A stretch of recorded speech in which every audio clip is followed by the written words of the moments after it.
मुख्यमंत्री एकनाथ शिंदेंसह मुंबई महानगरपालिकेचा महत्त्वाकांक्षी प्रकल्प असलेल्या हिंदू हृदय सम्राट बाळासाहेब ठाकरे क्लिनिक हे खरं तर मोठ्या जल्लोषात सुरू झालं। त्या ठिकाणी मोठ्या प्रमाणात रुग्ण देखील येत आहेत, मात्र तिथे काम करणारे जे कर्मचारी आहेत त्यांच्या समस्यांबाबत गेल्या 1.5 वर्षांपासून हे सगळे कर्मचारी जे आहेत ते अधिकाऱ्यांकडे पाठपुरावा करत आहेत, मात्र त्यांची समस्या सुटलेली नाही। समस्या आहे ती फार्मसिस्टची। या हिंदू हृदय सम्राट बाळासाहेब ठाकरे क्लिनिकमध्ये हे सगळे फार्मसिस्ट जे आहेत ते काम करतात आणि ज्यावेळेस त्यांची भरती झाली त्यावेळेस जो GR काढण्यात आला होता त्या GR मध्ये त्यांना जे मानधन मिळणार होतं ते 22,000 इतकं सांगण्यात आलेलं होतं, मात्र ज्यावेळेस त्यांनी ही ड्युटी जॉईन केली त्यानंतर त्यांना अवघे 18,000 रुपये त्यांच्या हाती पडतायत। आणि त्यामुळे आज मुंबई महानगरपालिका आयुक्तांची भेट घेण्यासाठी हे सगळे मुंबईभरातील जे 200-250 पेक्षा जास्त HBT आहेत त्या क्लिनिकमधले हे सगळे फार्मसिस्ट आहेत। माझ्याबरोबर काही कर्मचारी आहेत। नेमकी काय मागणी तुमची आहे आणि काय या सगळ्या सिच्युएशनमध्ये तुम्ही पाठपुरावा केलेला आतापर्यंत?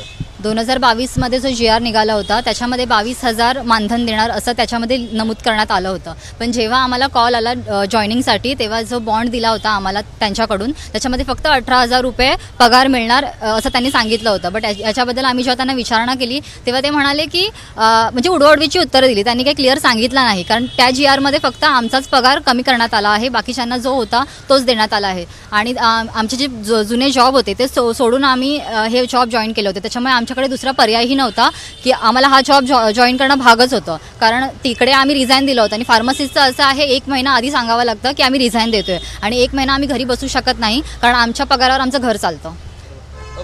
18,000 इतका अवघा पगार येतो आहे, त्याच्यासाठीचा हा संघर्ष आहे। कोणाकोणापर्यंत तुम्ही पाठपुरावा केलेला आणि किती त्रासाला सामोरं जावं लागतं सगळ्या स्थितीमध्ये? आम्ही आजच एफ साऊथला सगळे फार्मासिस्ट गेलेलो, तर तिथे आम्हाला उडवीची उत्तरं दिली, तर त्यांनी काही चांगला रिस्पॉन्स दिला नाही। ते बोलले की तुम्हाला एवढ्याच पेमेंटवर काम करावं लागेल, बट आमचं असं म्हणणं होतं की आम्ही ज्या GR नुसार जॉईन झालो आहे 2022 आम्हाला 22,000 बेसिक पेमेंट होतं आणि 13 रुपीज पर पेशंट देत होते, बट ते आज आम्हाला फक्त 7 रुपीज पर पेशंट देत आहे आणि 18,000च पेमेंट देत आहे।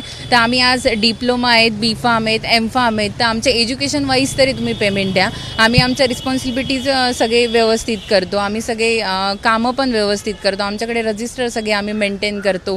प्रत्येकाला कधी GNM आणि डॉक्टर नसतील तर आम्ही त्यांना मदत पण करतो, तर तुम्ही आमच्या एज्युकेशन वाईज तरी आम्हाला पेमेंट द्या, एवढंच आम्हाला त्यांना निवेदन सांगू इच्छितो आम्ही। मग ते बोलले की जर तुम्ही जास्त आवाज केला तर मग तुमचं इन्सेंटिव्ह जे आम्ही देतोय HBTला ते पण आम्ही बंद करू शकतो। तर आम्ही बोललो की ॲटलिस्ट आमचं एज्युकेशन वाईज तरी आम्हाला पेमेंट द्या, आमचं आज डिग्री झालं आहे, PG झालं आहे, डिप्लोमा आहे, तर तुम्ही त्या वाईज तरी आम्हाला पेमेंट द्या, एवढं आमचं निवेदन आहे त्यांच्याकडे।